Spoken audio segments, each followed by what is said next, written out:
सदगुरु महिमा अपार है। बड़े ध्यान से सुनिएगा। सदगुरु केवल आपको सही मार्गदर्शन नहीं करते, अगर आप उस मार्ग पर नहीं चलते, सदमार्ग पर, और गलत मार्ग पर चलते हैं, उसमें जो अपने आप को आप चोट पहुंचाते हैं, कष्ट पहुंचाते हैं, उसको बाद भी उसको इलाज करने के लिए खड़े रहते हैं। मैं आपको एक एग्जांपल के साथ समझाता हूँ। परमहंस रामरतन महाराज जी ने एक बार जैसे आश्रम में बैठे हुए थे, तो उनके कोई प्रिय सुंदर साथ थे, वे आए, प्रणाम करी, बात हुई, सब बैठे हुए थे। इतने में उनका एक साथी आया, कहते भाई लल्लू तुझे वो जाना था ना शहर में, फटाफट चल निकल, नहीं तो फिर देर हो जाएगी, आते हुए अंधेरा रात हो जाएगा। तो महाराज जी ने कहा भाई वो कच्ची पुलिया वाली रास्ते से नहीं जाना, हाँ, वो जो दूसरा रास्ता है वहां से जाना है, ठीक। महाराज जी ने इतना बोला, चुप हो गए। लल्लू जी निकले आश्रम से, कह रहे महाराज जी खुद तो आश्रम से बाहर निकलते नहीं, उन्हें पता नहीं ये वाला रास्ता कितना लंबा है, ये एकदम शॉर्टकट है, ठीक है। कह रहे ये यहाँ पर 1 घंटे में हो जाएगा, यहाँ तो बहुत देर लग जाएगी, मुझे 2-4 घंटे फालतू लग जाएंगे। अब उन्होंने बोल दिया, मैंने हाँ कह दिया, उन्हें थोड़ी पता लग रहा, चला जाता हूँ इस रास्ते से।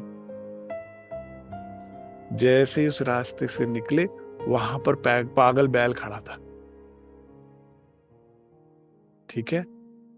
सदगुरु कौन होते हैं? दूरदर्शी होते हैं, उन्हें पता था। वो पागल मर्दंग बैल था, वो भागता आया, वो उठा के पटका, उनको दे सर फूटा। और कोई ना बचाने वाला था और ना ही कोई कुछ करने रोकने वाला था, वो तो मार कर पटक कर चला गया। सर पे खूनम खून खूनम खून हुआ। 2 कदम सर पे आगे बढ़े कि कहीं कोई आबादी हो, कुछ हो, तो मैं दवाई करूं, पट्टी करूं। तो 2 कदम आगे चले तो महाराज जी करे, आ भाई पट्टी कर दूं तेरी। मलहम पट्टी लेकर बैठे हुए थे उसके ऊपर, पत्थर के ऊपर। अब सुनिए, देखिए बड़ा सुंदर प्रसंग है। कह रहे महाराज जी आपको तो मैं छोड़ कर आया था आश्रम में, यहाँ कैसे आ गए? कह रहे मुझे पता था तू यही रास्ता लेगा, इसलिए यहाँ बैठा हुआ था। मुझे पता था तेरी नालायकी की मना करने के बाद भी इसी रास्ते से जाएगा। अब देखिए हमारी चालाकी, देखिए उसके बावजूद भी। करे तो महाराज जी आप मुझे पहले नहीं मिल सकते थे, यहाँ भी मिल रहे हो? कह रहे आज के बाद तुझे पता लग जाएगा कि मेरी बात माननी है। नहीं समझे? बैल से पहले मिल जाते तो पट्टी लेके अब यहाँ बैठे हो आप। कह रहे समझाए था ना, अब पक्का हो जाएगा तेरे को, आगे से पता है कि जो कहूं वैसे करना है, इसलिए जरूरी था, चलो पट्टी करवा, चल जा। समझ रहे हैं आप? ना सिर्फ सही मार्ग बताएंगे, उस पे ना चलकर जब आप गलत मार्ग पर चलोगे, उससे भी बचाने वाले सदगुरु हैं। एक और एग्जांपल देता हूं आपको। हमारे दिल्ली के एक सुंदर साथ हैं, अब तो उनका धाम गमन हो गया। उन्होंने कोई कारोबार शुरू किया। अब जब कारोबार किसी के साथ पार्टनरशिप में शुरू किया, तो हमारे सदगुरु सरकार साहब को इनवाइट किया कि आप आइए, रिबन काटिए और पाठ वगैरह जो भी करना, पूजा पाठ वगैरह कीजिए। सरकार साहब आए, रिबन काटा, पाठ वाठ किया, अंदर ऑफिस में बैठे, 1-2 फाइल ऐसे अल्टी पल्टी करी। कह रहे बंद कर दो, बेच दो इस कारोबार को, नहीं तो बर्बाद हो जाओगे, सब बिक जाएगा तुम्हारा। और कह के चले गए। और सुंदर साथ कहे, कहते मैं कभी सरकार को देखूं, कभी अपने पार्टनर को देखूं, कहेंगे कैसे सदगुरु है, आशीर्वाद देने की वजह बदुआ देके जा रहे। ऐसा कोई होता है क्या, बताओ?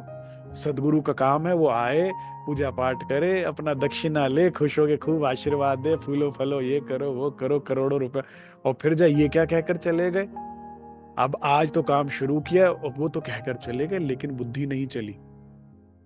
कैसे कैसे बंद कर दें, ऐसे क्या होता, और बाद में वही हुआ जो कहा था उन्होंने।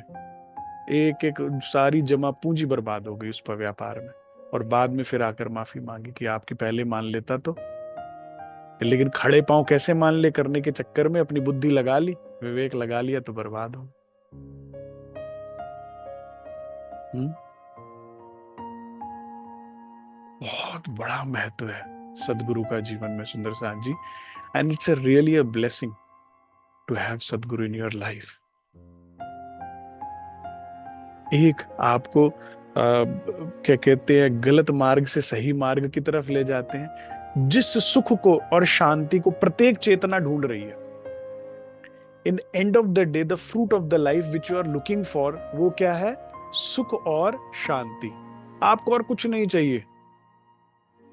ये तो माया का हिप्नोटिज्म है, संगत गलत है, उसके चक्कर में आपको लग रहा है मुझे ये चाहिए, मुझे वो चाहिए, वो चाहिए। लेकिन आपको एक्चुअल में क्या चाहिए था? प्रत्येक चेतना को दो ही चीजें केवल है, सुख शांति। तीसरा एक और लगा लीजिए, प्रेम। प्रेम से सुख शांति अपने आप आ ही जाती है, तो इसी का पार्ट है।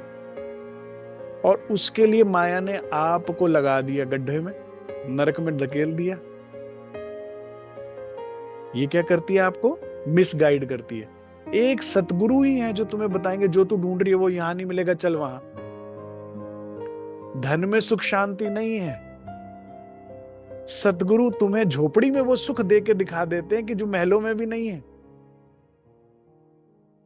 सतगुरु भूखे रह के भी वो सुख से अवगत करा देते हैं जो 56 भोग में भी नहीं है।